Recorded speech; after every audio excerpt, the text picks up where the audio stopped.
Did everybody pick up a brochure so that you know the rest of the classes for the year? We have some good ones. We're real excited about having a good year this year. And our theme is trying something new. So we want to kind of spread our wings here and try something that we haven't tried. So hopefully every month we bring something with new information to you. We're starting out with our native plant expert. Can we say that? Yeah. No, I don't know. And you are the expert for that. Yes, I'm the expert over there. We wanted to make sure you filled out a new form so we've got current information on everybody. If you want to take the list of the plants home with you today and pick up seeds next month, so you have some time to look at them, that might be a good idea. We will be trying to get some more flower seeds because our next session is going to be a pet flower garden. So we're going to hope that we can get some more flower seeds going.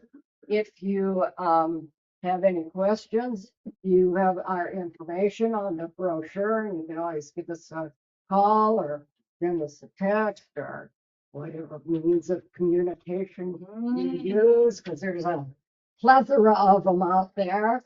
And so we're going to just get started right away so we can get you home.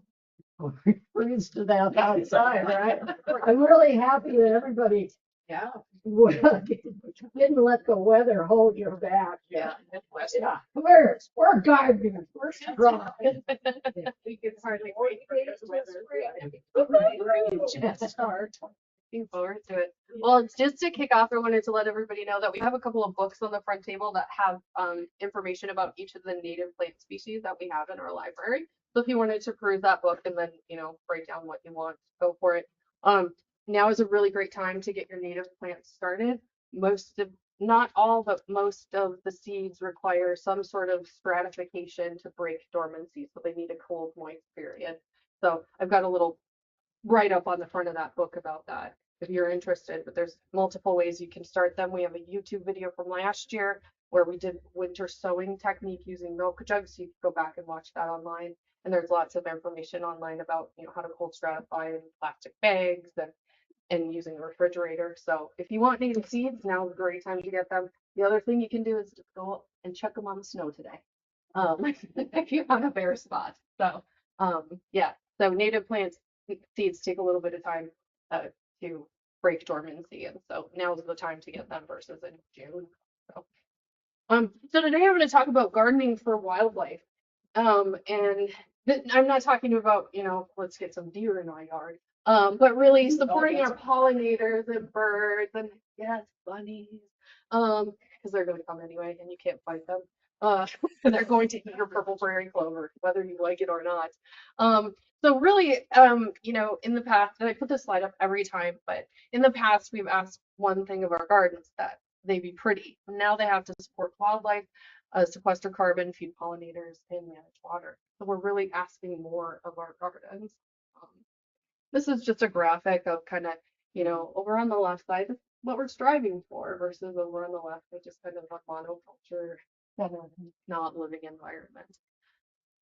This is most of the information that I got today came from the National Wildlife Federation Garden for Wildlife initiative. They have a program where you can certify your garden. And so, again, on the left, we've got this vibrant, biodiverse ecosystem going on in the yard. And the right, you've got this monoculture that's polluting and wasteful. So I'm going to introduce some principles to get your garden to the left versus the right. So last year, in 2023, that was a long time ago. Marlis talked about sort of the pillars, the really important things that you need in your yard. So food source, water cover. And then today I'm going to talk about sustainable gardening practices that you can implement. So if you want more information on attracting pollinators, that was the talk, right? Attracting pollinators. If you want more information on that, go back, watch that May 9th, 2023 presentation. It was fantastic. I've actually watched it twice myself. And so today we're going to focus on the sustainable gardening practices and native plants. So some of the principles I'm just going to go through them in order. So first we're going to talk about ways that you can conserve soil and water in your yard. Go forward. What? Okay. I've got my notes on my iPad, so this is a little awkward for me. So we want to cultivate healthy soil by using organic compost for fertilizer instead of chemical fertilizers. So there's been some studies that have shown that chemical fertilizer altered electrical fields of plants, which deterred bees from visiting them because they couldn't sense them. Another study out there has shown that massive amounts of nitrogen, potassium, and phosphorus, which are the main ingredients of our fertilizers, they actually reduce the number fivefold of flowering plants and halved the number of pollinating insects in fields. So when these fields were doused with these artificial fertilizers, they actually led to less wildflowers and less pollinators. So we want to use organic compost. And using organic compost also, it provides an aerated, non-compacted base for plants to thrive. And when you have healthy plants, you have a healthy ecosystem. You have healthy animals and wildlife living in that environment. So, healthy soils also hold more water and nutrients, so that also leads to healthier plants. This is just a graphic showing the depth of native plants and how over is there a laser on here? Over here is turf grass. And that's like 4 to 6 inches. And then you've got things that are 15 feet. So having these native plants, they're going to anchor the soil, they're going to help prevent erosion, and they're going to absorb a lot more water, which gets us into the next thing is practicing water conservation, which is really important. So we want to replace our lawns with these densely planted native plants. We want to use a green mulch as a ground cover, but as you're establishing your garden, you can actually mulch using a light layer of wood mulch, but eventually you want that to go away. We don't ever want to use plastic or landscape fabric or anything like that. That can prevent water from absorbing, that can, increase runoff. Just stay away from landscape fabric. I don't care what the industry tells you. From an environmental standpoint, it's no good. Our lawns and exotic plants use a lot more amount of water than our native plants. And, oftentimes we're dumping for those of us, especially living in town, we're dumping treated water. So you think about the expense of, that the city goes through to treat this water, and then we're dumping it on our lawn. We don't eat our lawn. Bees don't eat our lawn.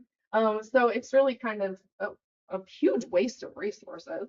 So yeah, native plants are much better for being water wise. Watering, another thing about watering is that it can, if we're watering a lot and watering things that require more water, you can actually deplete the water table, and that impacts wildlife on the landscape, not just in our own yard. Yes. Since those roots are so long, I would take it in a setting like that, even if it's dry, they can still go get water. Do you got water or not? Nope. My yard is almost all native plants. I hardly ever water them. I mean, when we're in really drought stress, then I will, or I know we're going to be in drought stress, I'll water them beforehand, and then maybe once during, but otherwise, yeah, that deep root system gives them access to water in other layers that turf grass doesn't have access to. Other things you can do to practice water conservation is by designing beds to capture runoff, so we can create rain gardens. And Diana gave a great presentation on rain gardens in July of 2023. So if you want to learn more about creating rain gardens, that essentially what you do is you create a garden that captures the runoff from your downspout, from your roof on your house. And then you're preventing all of that water from running off and going into the storm sewers and potentially polluting because you've got lawn chemicals that are running off of your yard. Well, here you don't have the lawn chemicals, you got a native garden, and it's capturing all that water. So other things you can do is replace impermeable surfaces. So Oh, sorry, I advanced on um, the wrong thing. So this is an example of a rain garden that's kind of in a boulevard instead of having turf grass in there. And this is an example, just a graphic. Can you see this? So this is good ground cover, so kind of diverse. This is less ground cover, and it progresses across the screen. So, when you've got concrete and nothing to absorb that water, all that water is running off. It's collecting, chemicals, all the junk that comes out of our old cars that are leaking onto the sidewalks. It's taking, um, stuff out of the environment, putting it into our water systems and our waterways, and that again has a detrimental effect on wildlife. So some of the things I'm talking about have an effect directly in your yard, and some of the things I'm talking about today kind of have a bigger environmental impact. Another thing you can do is use alternative sources of water for your landscape. So I think Diana talks about rain barrels as well. Excuse me, it's contagious. Um, so you can go watch that presentation, but you can capture rainwater. If you're not making a rain garden, you can capture it in rain barrels and use that to water your landscape, water your garden with. Although Rhoda recommends that you don't put the water on the vegetables, for fear of botulism. Is that the E. coli? The water comes off your roof, you've got birds sitting on there. Yeah, yeah. But I mean, definitely use that for a native landscape. No big deal. And then you can also, I mean, if you're really into it, you can set up a gray water system at your house where you're actually capturing the gray water from washing dishes or taking a shower or doing that kind of thing. That's pretty intensive. I'm not going to talk about that anymore, but you certainly could do it. If I lived off grid, I totally would.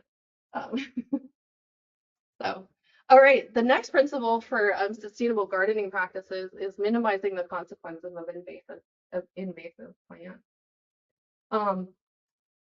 So we want to learn what our invasive plants are in our area and remove them and dispose of them properly. And you definitely want to avoid buying these plants and purchasing them in the future. So we had a couple of talks from Dan last May and May of 2023 that talked about invasive plants in South Dakota and then invasive nursery plants. So you can go back and watch those and learn about what's invasive in our area.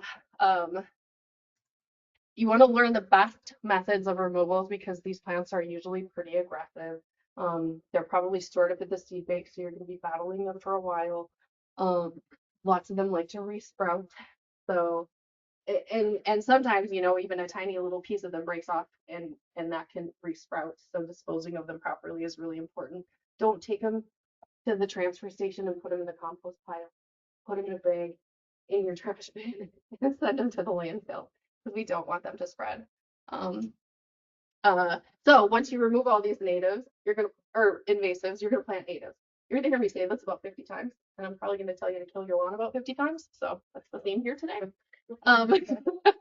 And then we also want to spread the word. We want to make sure, you're talking to your friend and you're like, I'm gonna landscape my yard and plant burning bush. No, you don't want to plant burning bush. It hasn't escaped here, but out east, it's escaped into the wild and become a really big problem. So just because something isn't a problem here yet doesn't mean it won't eventually be. So we can also learn something from invasive plants in other areas. But yeah, talk to your friends, talk to your family, talk to your community groups, talk to your local nurseries.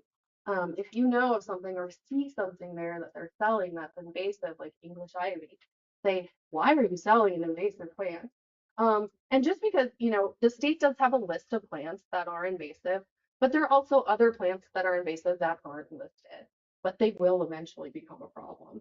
So get educated on this topic and watch those presentations from Dan. Um, they were really great too.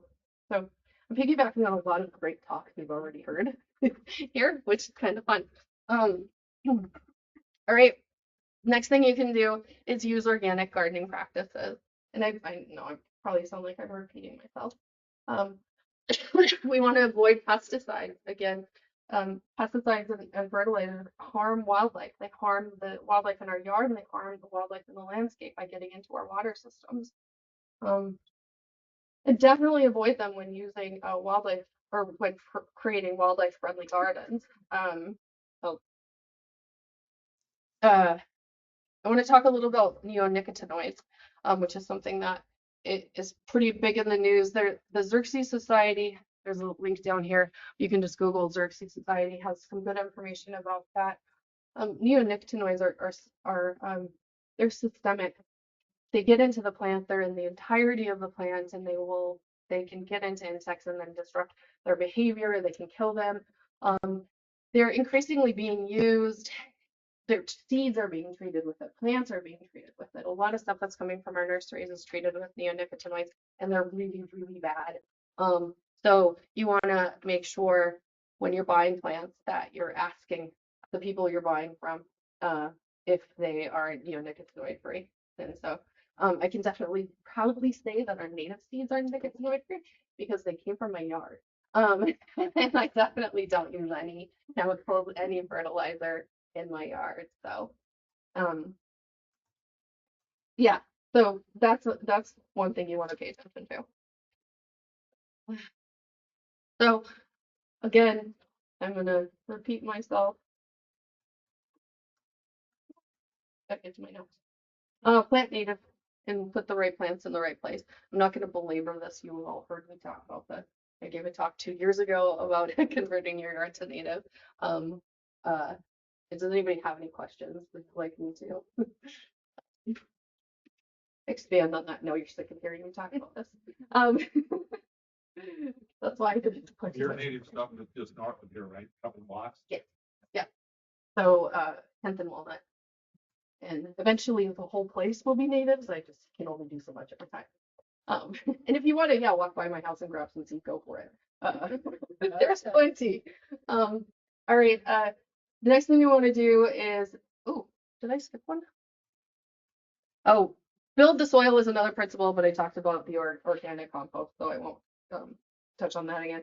But fertilize naturally, again, or what, or anything you use in your yard, especially if you have a turf grass environment where a lot of your water is actually running off and it carries those pesticides and fertilizers into our water systems, and it's not good. And another thing you can do is attract predators and parasites. So if you have predators and parasites in your yard, you don't have the need to use pesticides or some other sides in your yard. And you can do that simply by planting native plants. You're going to attract the predators and parasites into your yard. It's been amazing to see all of the strange insects that have shown up since I've started and the impacts that's had on my vegetable garden. I still have to do some things like picking insects off. Like last year, the blister beetles were horrible. And I remember going to a store and they had a jug of some sort of chemical in it that it was for blister beetles because the outbreak was so bad. But I didn't buy that chemical. Every single day, twice a day, I went up to my garden, I flicked those little guys into a dish of soap, and I was able to control them and save my plants without using any chemicals. So there's other things you can do. You can cover, you can use row covers, it's especially good for broccoli to keep our native cabbage moth off of them. The native moth is our biggest problem for our brassicas.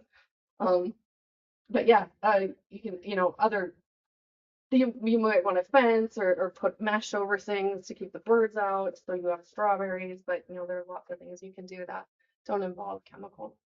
And again, there's a Xerces. Xerces again has another. It's like moving on. Just Google Xerces Society. They have a lot of great information. Okay. So another thing that you can do is turn the lights off for wildlife. So they actually can disrupt pollination. So a lot of the pollination that happens in our native gardens is done by moths, and those guys are active at night. And so we want to reduce predation on those guys. So we want to turn our lights off. They're often, if there's lights on, they're often flying around these lights. They get exhausted and they just die. Or they're more susceptible to predators. So you want to eliminate or reduce your nighttime lighting. You can switch out to amber colored LED bulbs. So I do have them lighting on my garage in the alley. There was no plants back there, so I did switch out the bulbs for the amber colored. And then you want to make sure the lights are pointing toward the ground. Um, so I mean, if you can keep your lights on off, that's great. But these are some things to do if you can't. And then you can, you can use motion lights so that the lights only turn on. Like I like having a light in my alley. Um, so I can switch that over to a motion light, or put them on timers so that at night they turn off when you go to bed. Um, there's also, what is is it the Night Sky Initiative? I'm looking at Dark here. sky. Dark Sky Initiative that some people had approached the city about to reduce lighting, especially on the bridge. They've got those bright lights that shine up in the air. Um, the lighting also disturbs migratory birds. So shut your lights off. When I moved into my house, it was just illuminated. There was lights everywhere, little solar lights, little lights shining on the house. I ripped everything out. Okay, one more time. Kill your lawn. Um, and if you have to, sorry, that kind of got hidden. Um, you you know, people do need lawns for some reasons. You have little kids that are running around playing out in your yard. Okay, keep some turf, but in those you don't have to have 2 acres of turf. You can have 1.5 acres of wildlife garden and a half acre of turf. So obviously I advocate for converting your lawn to native gardens, but there are other practices you can do. You can mow taller and less frequently. Um, you could also, oh, let me backtrack. So if you can convert to native lawn, there's some alternative grasses, so you could use buffalo grass in sunny areas. Absolutely have to be sunny though. It will not thrive in any shade. Some companies out of Minnesota are creating a no-mow grass mixes or a mix of fescue. Those do better in shade. You could plant a sedge lawn. Those are just tolerant of traffic, but they're really actually quite beautiful. These mounding sedges just under a tree, quite pretty. So those are, sort of turf alternatives. But yeah, then mow taller and less frequently. And you may have heard of the idea of no mow May. Don't do it. It's bad. What it is advocating that you leave the flowers growing in your lawn and let your lawn grow tall, but that actually doesn't have much of a benefit. Um, but dandelions have been shown to actually cause a certain bumblebee that's eating its nectar to go back and kill its young because it just messes it up. So dandelions aren't that great, and that's probably one of the things that are growing in May in your yard. So they're not great. Another problem with no mow May is that if you want turf grass, but you don't, right? It is you weaken your turf grass. If you let it grow this tall and then mow it like this, that weakens your plant, and then it leads to, well, you have to water more and you have to put more pest or insect or herbicides down to kill all the weeds. So it really isn't beneficial. Just get rid of your lawn. What's the purpose of, what was it, why was it in put started? To provide nectar for Oh, early, gotcha. early emerging pollinators. Gotcha. Yeah. So the idea was, okay, we're gonna let our dandelions grow and feed the bees. No, don't do it. Um, you can actually add native flowering species to your lawn. There's actually several species such as the violets, and I know some people think European violets are invasive, but we actually have native violets here that do well in lawn. Self-heal, I've got patches of self-heal in my yard. Yarrow is another one that works for a lawn. Some of the cultivars are better because they're not as woody as the native one, but it still makes for great lawn. So pussy willows are another great one that work in your lawn, and they tolerate medium traffic. It's not like turf grass that'll tolerate lots of traffic, but that's another alternative. So if you're adding the native flowers to your lawn, then you can do no mow, no mow all the time, or a low mow. But yeah, so that's an option. Another thing is too, there's Dutch white clover. That is not native. A lot of our specialist bees will not use it. They're more for honeybees, but generalist bees will use the clover, so that's an option too. But, you know, if you're replacing lawn with turf grass with clover, you're creating another monoculture. So, having a diverse number of species in your yard is better. So, um, and then avoid fertilizers and pesticides. Do I need to repeat myself? Uh, this is, I have somebody that, oops, sorry, that I know that says, I want more fireflies. Why don't I see any more fireflies? And I'm like, my yard is chock full of fireflies. Meanwhile, they have a lawn service company that comes over and treats their lawn in the spring and treats their lawn in the fall. And these treatments actually are killing the larvae that are in your soil. So the fireflies are in the ground, they're underground over winter for up to 2 years. Well, killing them all with this chemical. Um, a lot of our native bees are ground nesting species, so you're also killing them if you're using these chemicals and treating your lawn. So, yeah, don't do it if you want wildlife in your yard. So, just a few other helpful practices. You can delay your garden cleanup in the spring. Marlos has talked about that. I think Lael talked about that in one of her talks. There's a lot of, if you're leaving your leaves, which is something that Dan will talk about in October, um, our pollinators are, especially moths and butterflies are laying their eggs in leaves, and those fall to the ground and they pupate over winter and then they emerge in the spring. And so you definitely want to wait to clean that stuff up, so that those guys can emerge. So early garden cleanup kills a lot of pollinators. So you can plant a log. If you've got a log, you can just stick it in your yard, drill some holes in it. That's great for ground nest or stem nesting bees. That's eventually it'll break down and that'll create a whole little ecosystem of microorganisms that we can't see. But it also hosts beetles and all kinds of other insects. So having rotting wood in your yard is good. No, nobody is excited about rotting wood. I am. I've got a couple piles. You can build a brush pile, and yes, the bunnies are going to live in it, but the bunnies are going to live in your yard anyway. We can't get rid of them. Just make friends. Uh, so yeah, I mean, if you like, I hardly anything leaves my yard. Mostly the stuff that leaves my yard is diseased vegetable plants, but otherwise, any branch I cut off, it goes in a pile and then I distribute it around the yard. And that stuff, you'd be amazed at how quickly that gets consumed when you have kind of a more wild environment in your yard. You have more bacteria and microorganisms breaking that stuff down. So you can also make a rock pile. There's lots of bees that like to nest in there. Oh, the number of cicada killers I have in my yard is pretty amazing. Those things are so creepy, but they're so cool.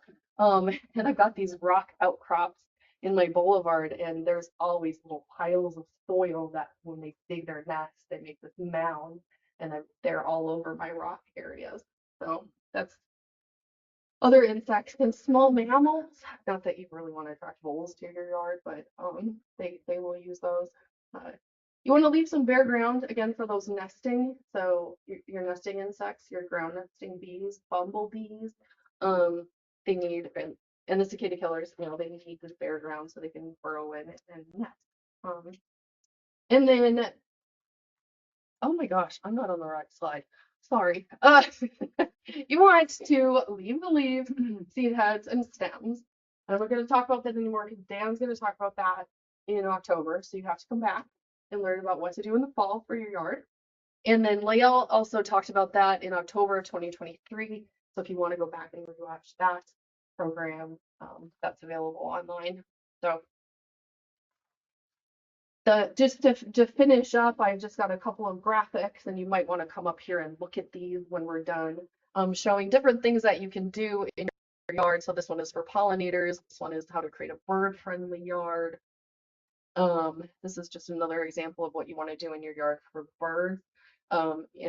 I love this example because so many people have bird feeders in their yard, and that's actually not feeding the young birds.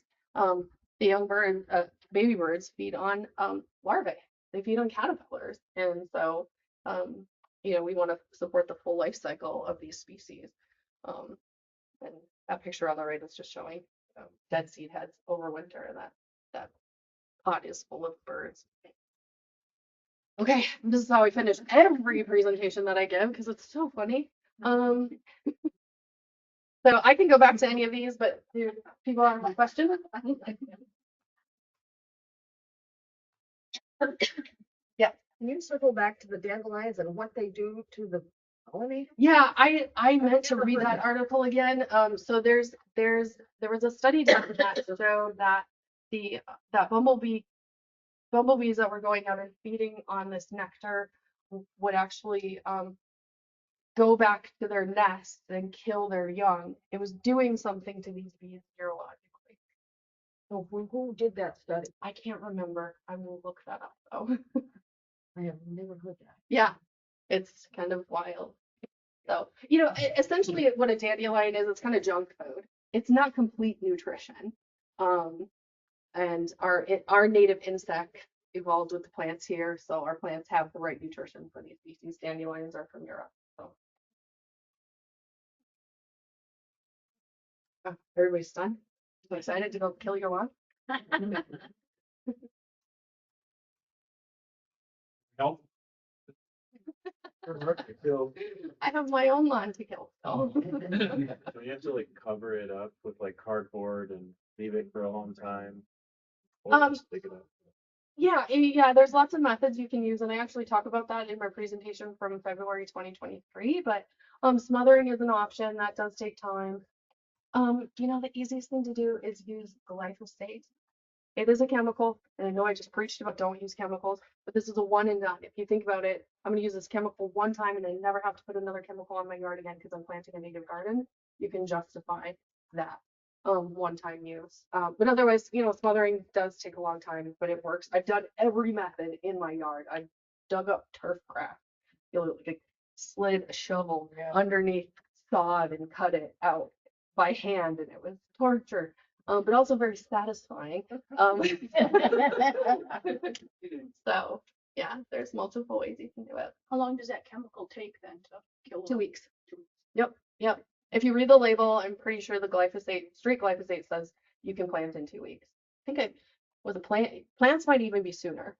But I use that method to put in a buffalo grass pack for my yard. And I think 2 weeks after I planted the buffalo seed directly into that dead lawn. So. Roundup is not glyphosate anymore. Roundup is a brand name. Read the label, make sure you know what chemical is actually in that brand name. Throw that out there because people are like, oh, use Roundup. No. Most of it is dicamba now, or 2,4-D, which is terrible. So you want to avoid that stuff.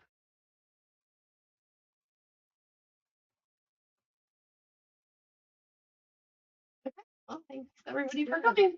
Yeah. I don't know how Coral's mind works, remembering who did what when, but This is yeah. There's no space in my. I don't know anybody's name anymore, anybody's birthday or anything. It's not. You can go back and on YouTube, all of our prior programs. I can't tell you who's doing what when, like. Oh yeah, I had to look that up, But Shannon. if you go to YouTube, I think you go to Yankton Library and put the library and it comes up.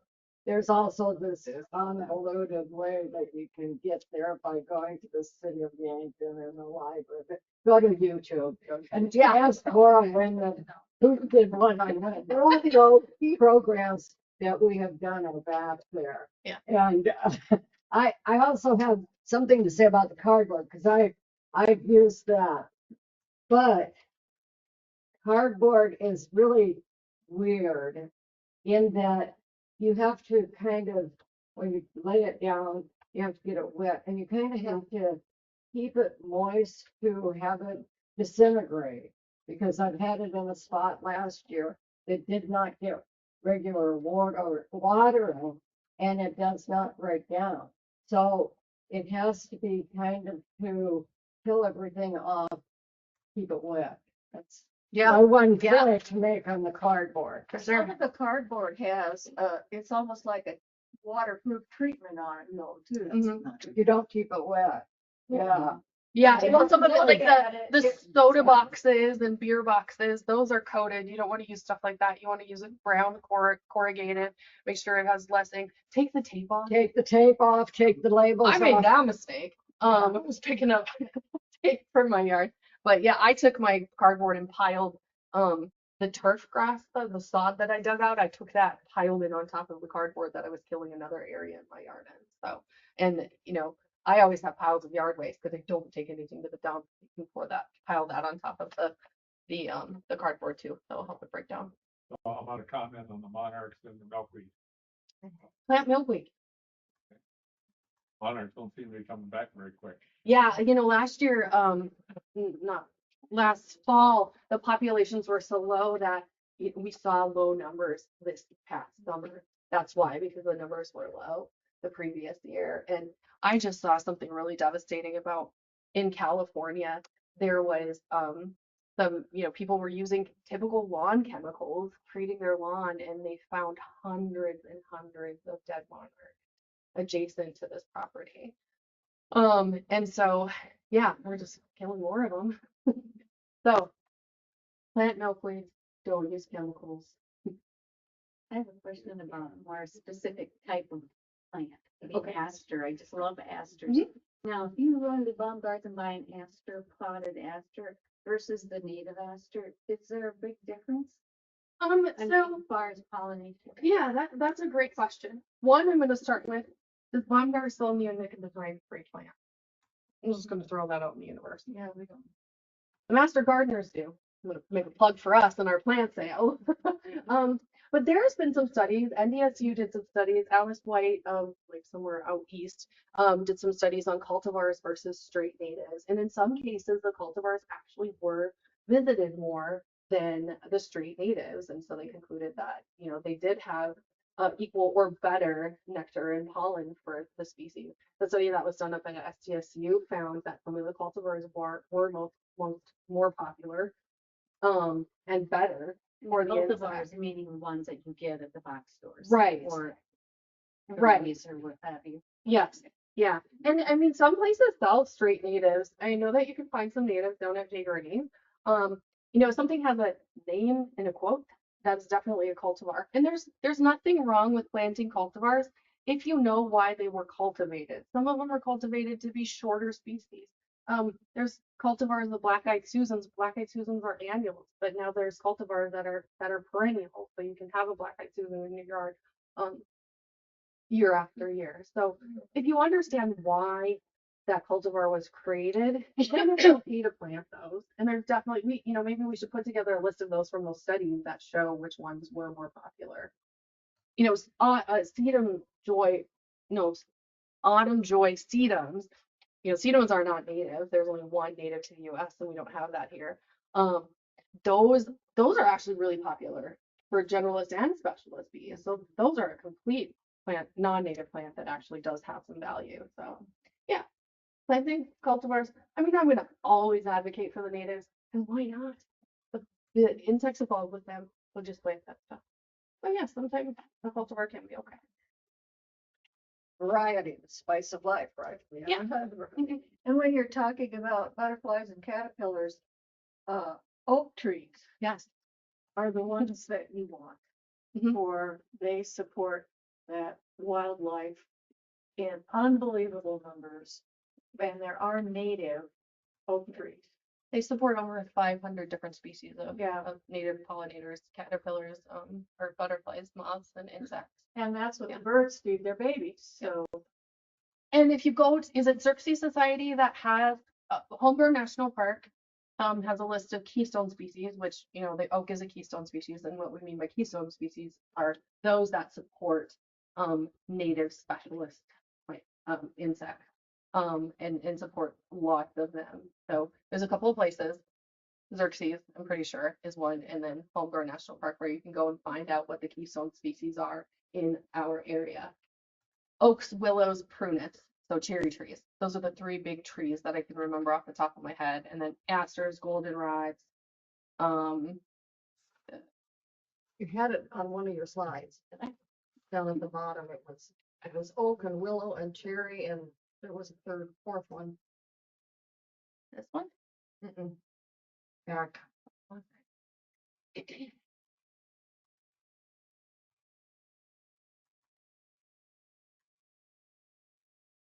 Like the fourth slide in?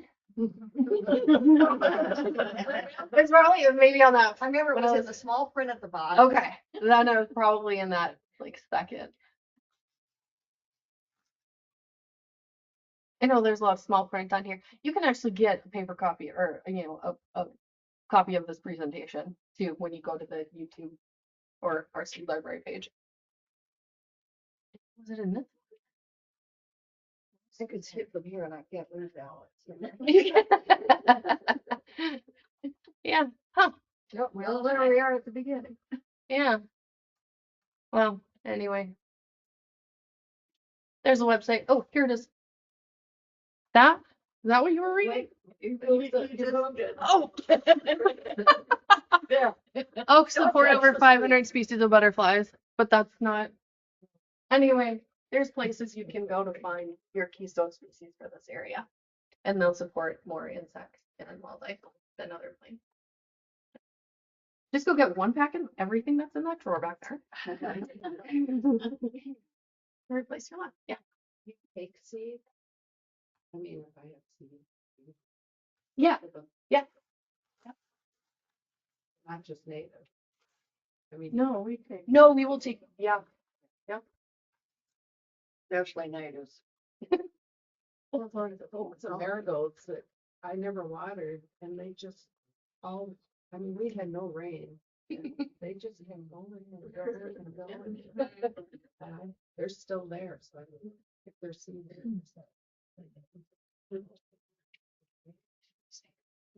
Any other question?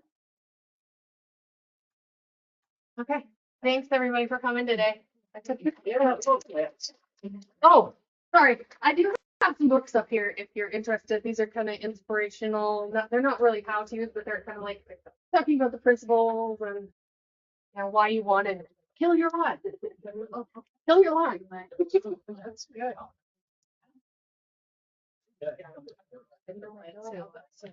Her backyard. This was beautiful plant. And it was so good. It's old. So if you want to borrow it, that's what I want to do. Like I have to supply that up with these flowers. I books. Yeah.